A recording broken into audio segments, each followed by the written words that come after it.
میرے والد ایک ذمہ دار تھے، نازک مزاج تھے، جاگیردارانہ مزاج تھے. وہ کہتے پتر میرے کو بستر نہیں چمدے، میں نہیں یہ چاہ سکتا. تو جب یہ ہماری ذمہ دارہ خصوصی جماعت بنی تو اس میں انہوں نے چلہ لگایا کہ بھئی یہ کام ٹھیک ہے. تو وی آئی پی چلہ لگایا، زندگی میں ایک چلہ لگایا، اور اس کے بعد کبھی ذمہ دارہ جماعت کے ساتھ 1 دن 2 دن 3 دن زیادہ زیادہ ہفتہ واپس آ گئے واپس آ گئے. جب ان کا انتقال ہوا تو میں نے ان کو خواب میں دیکھا. میت جو خواب میں کہتا ہے صحیح کہتا ہے. میں نے کہا اللہ نے آپ کے ساتھ کیا کیا؟ کہنے لگے میری بخشش ہو. تو میں نے پوچھا آپ کا حشر کس کے ساتھ ہوا ہے؟ تو انہوں نے کہا مقربین کے ساتھ.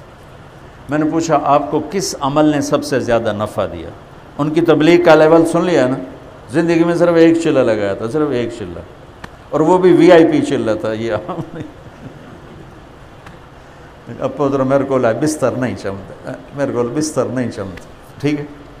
تو مجھے انہوں نے ایسے قریب ہو کر، میرے قریب ہو کر کہا بیٹا اسی تبلیغ کے کام نے، اسی تبلیغ کے کام نے، اسی تبلیغ کے کام نے مجھے سب سے زیادہ نفع دیا.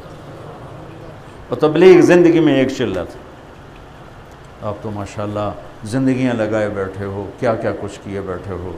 اللہ کی بارگاہ میں آپ سب کی بڑی قیمت. جو 20 سال 30 سال 40 سال 50 سال 55 سال سے چل رہا ہے، 15 سال سے چل رہا ہے، اللہ نے اس کو پسند کیا ہوا ہے تو چل رہا ہے. لہٰذا بھائیو لب کو شائع نہ کرو کسی کے لیے کہ اس کا تو یہ ہو گیا، اس کا تو یہ ہو گیا، یہ تو ایسا ہو گیا، یہ تو ایسا ہو. اور شکر کے نفل پڑھو. اور اللہ کی بارگاہ میں دعوت کے علاوہ کوئی راستہ ہوتا تو اپنے نبیوں کو دیتا. ایک یقین ہے اللہ والا، کلمے والا جو ہم روزانہ سنتے ہیں.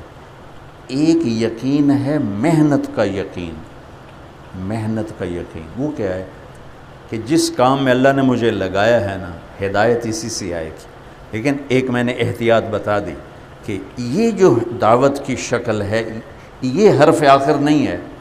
امت میں بہت سے مصلحین دعوت کا کام مختلف شکلوں میں کر رہے ہیں، ہم سب کو سلام کرتے. ایک خوبصورت اذان دینے والے نے ایک ڈاکو کی زندگی بدل دی. اذان خود دعوت ہے، اذان خود دعوت ہے.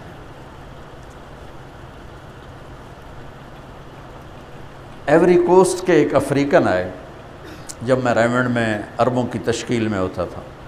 کچھ 6.25 فٹ کا مسلمان ہو گئے تھے، عیسائی تھے. میں نے کہا آپ مسلمان کیسے ہوئے؟ کہنے لگا میں مالی گیا باسکٹ بال کا میچ کھیلنے. تو میں ایک سٹور پہ گیا کچھ سودا لینے، وہاں قرآن کی تلاوت ہو رہی تھی. تو میں سننے، جب تک میں سودا لے رہا تھا وہ میرے کانوں میں آواز آتے آتے آتے آتے میرا دل کھچ گیا. تو میں نے دکاندار سے پوچھا یہ کون گا رہا ہے؟ انہوں نے سب کو میوزک، انہوں نے کہا یہ کون گا رہا ہے؟ تو دکاندار نے کہا یہ گانا نہیں ہے، یہ ہماری ہولی بک ہے.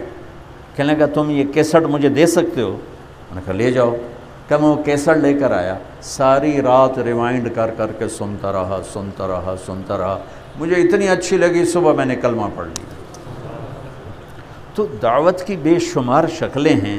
ہاں یہ ضرور ہم اللہ کے فضل سے کہیں گے پورے یقین کے ساتھ کہ جو نفع اس شکل سے امت کو جا رہا ہے اور کسی راستے سے نہیں جا. جنگلوں میں ابھی بھائی عبدالحکیم صاحب بتا رہے تھے کہ 500 جماعتیں پیدل اس وقت چل رہی. کون پیدل جاتا، کون دھکے کھاتا؟ ہم ملاوی میں تھے 2015 میں، میرا چلہ لگا 8 ملکوں میں، سارے غریب ملک.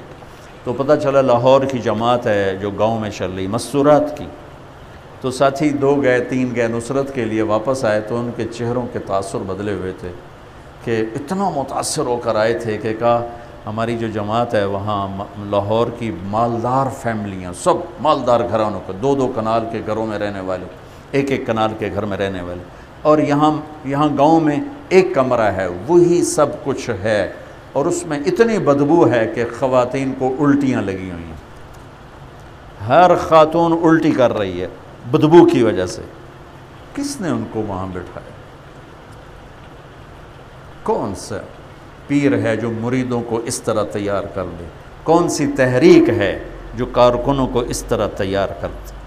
یہ اس میرے نبی کی مبارک محنت کا معجزہ ہے کہ پلے سے خرچ کر کے دھکے کھا رہے ہیں۔